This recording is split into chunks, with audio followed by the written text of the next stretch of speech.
Hola y bienvenidos. Hoy vamos a meternos en un tema legal interesante, basado en un análisis jurídico que tenemos aquí. Vamos a hablar de la posesión de bienes. ¿Qué ocurre si alguien ocupa algo, una propiedad, por ejemplo, que no es suya, pero durante mucho, mucho tiempo? Exacto.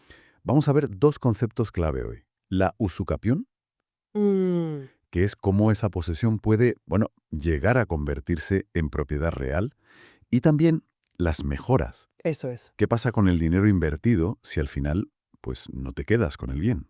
La idea es desgranar esto de forma clara. Pues sí, a ver si lo conseguimos. Son temas con sustancia. Empecemos por el principio, si te parece. La usucapión. Suena así como muy técnico. ¿Qué es exactamente? ¿Y por qué existe algo así? A ver, la usucapión. Bueno, es una figura jurídica que viene de antiguo, ¿eh?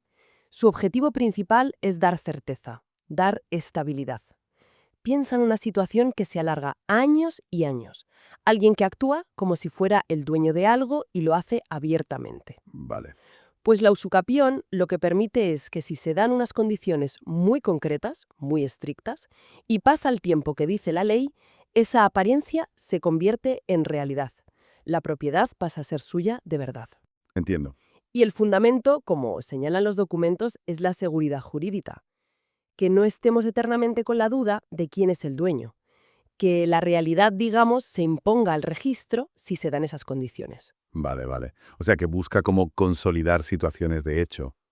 Pero claro, me imagino que no vale cualquier cosa. No es me siento aquí y es mío.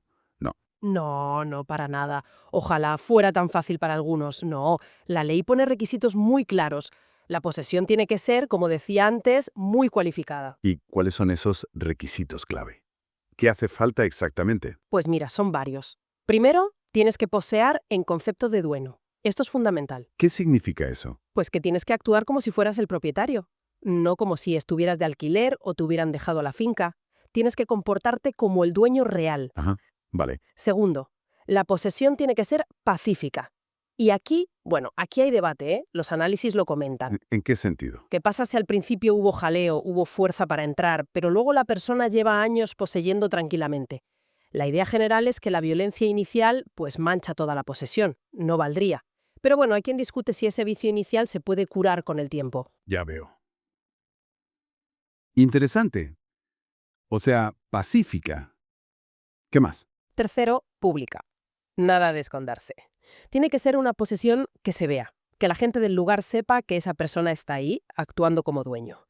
Que cualquiera que pudiera tener interés en reclamar, pues pudiera enterarse. Lógico. Que no sea clandestina. Exacto. Y por último, ininterrumpida.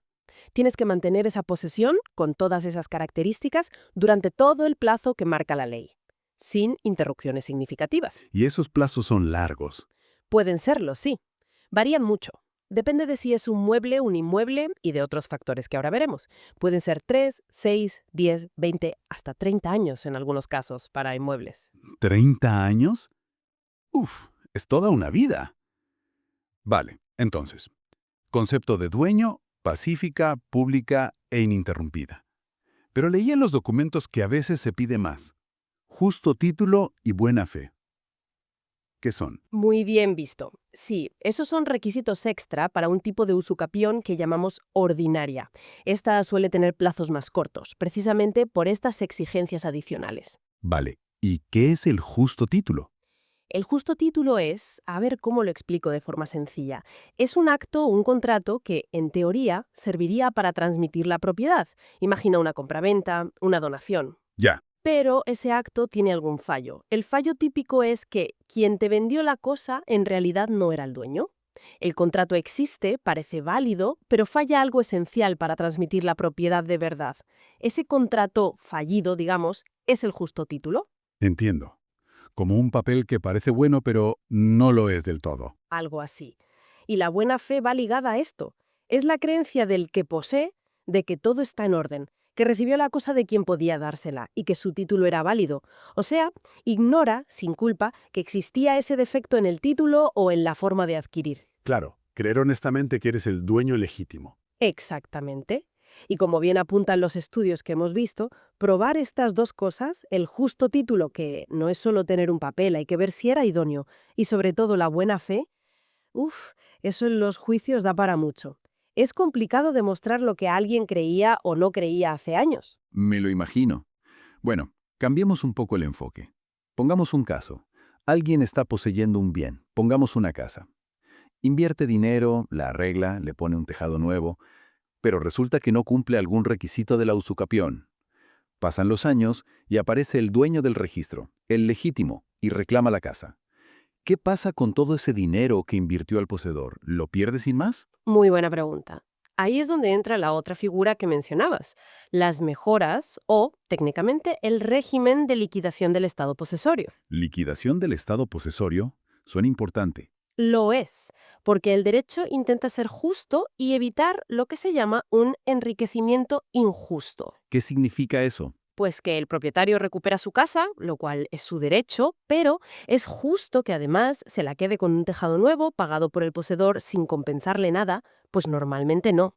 Claro. Entonces, si el dueño gana el juicio y recupera la posesión, eso se hace con la acción reivindicatoria, la ley dice que el poseedor puede tener derecho a que le paguen, a que le abonen ciertas inversiones que hizo, ciertas mejoras. ¿Y se le paga cualquier cosa que hiciera?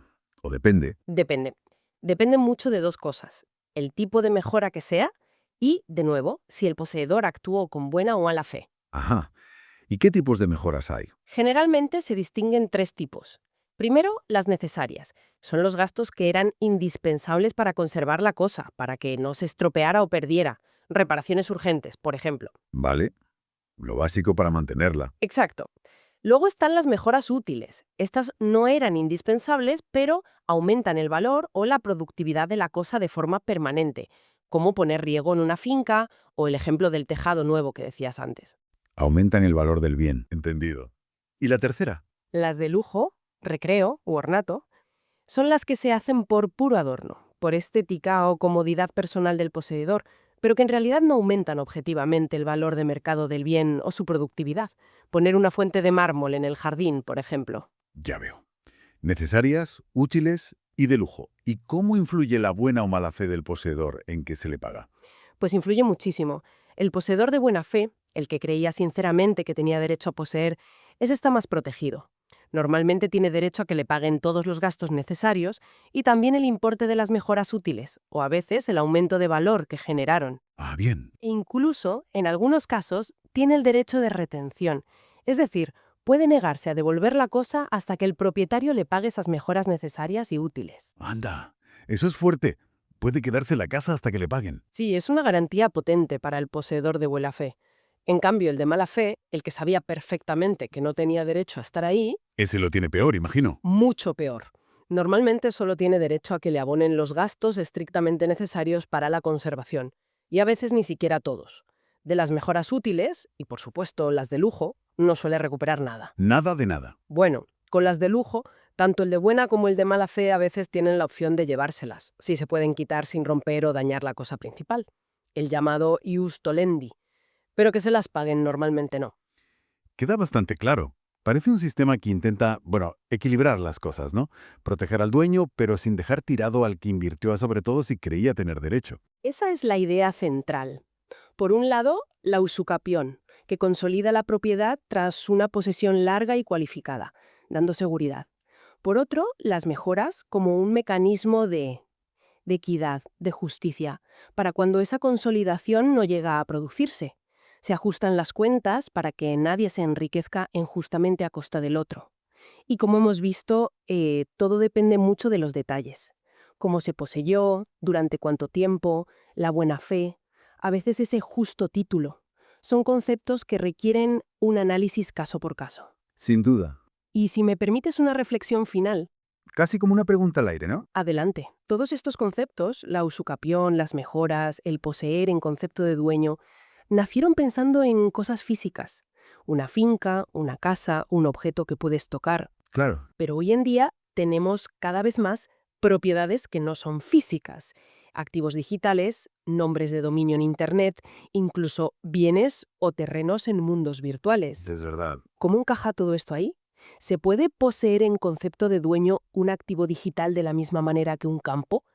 ¿Se puede usucapir un dominio web? ¿Qué serían mejoras necesarias en un software? Son preguntas, bueno, para las que el derecho seguramente tendrá que ir buscando respuestas. Es un desafío interesante para el futuro. Pues sí, un apunte final muy pertinente. Deja pensando, desde luego, cómo adaptar estas figuras tan clásicas a realidades tan nuevas.